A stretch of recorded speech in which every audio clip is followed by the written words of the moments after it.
Hi everyone, hope you had a wonderful weekend. I know I did. Really touched grass, tuned out absolutely from the markets, and just hope the world didn't implode, and maybe China didn't also sees an opportunity to take Taiwan, which I saw some scuttlebutt this morning around that happening. Just hold fire on that stuff. Honestly, Twitter gets completely out of control.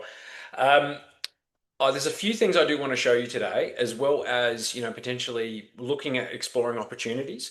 And I posted this morning as well around trading. Maybe I'll get into that in a sec because I really do feel like human trading is going the way of the dodo.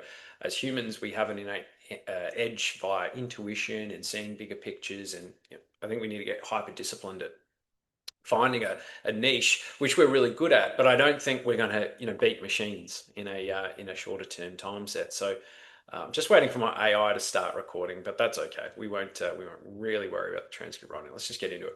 So WTI, West Texas oil. You can look at Brent crude and all this kind of other stuff. Get really deep, but I think this is a really good snapshot of what's going on. So yes, war in the Middle East is ongoing. There were signs that might have been petering out, and again, you can go back. You can look at this however you want, but it does look conventionally. The US have completely wiped the floor with Iran, but it's not forcing a regime change. The Strait of Hormuz affects the energy situation globally and the food situation globally. So until that is resolved, we are going to have energy disruptions. Now, the reason why we pay attention to that is, historically, at least in recent times, Bitcoin's been hypersensitive to global markets doing volatile things. So we would have naturally expected Bitcoin to be down, which is why we pay attention to a lot of this stuff maybe more intimately. But Bitcoin's actually up. So that's a wild, this asset never ceases to amaze on what it wants to do. Is it correlated? It's not correlated. It will do what it wants to do in its maturation process. And I'm just so happy that it is moving up, giving us something to, talk about in the positive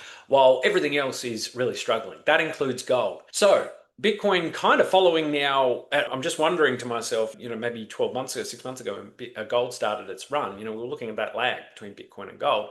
And often was about a 3 month lag before Bitcoin would catch up. Obviously, different scenario. It hasn't been 3 months, it's been a lot longer, all that. But directionally, gold will move first. Bitcoin generally follows. Bitcoin's down, was down 50 something percent, and gold's just parabolic move. We're looking at that ratio between Bitcoin and gold begin to close, which is very pleasing at the moment. They're literally the exact opposite charts. Gold's up here, Bitcoin's down here.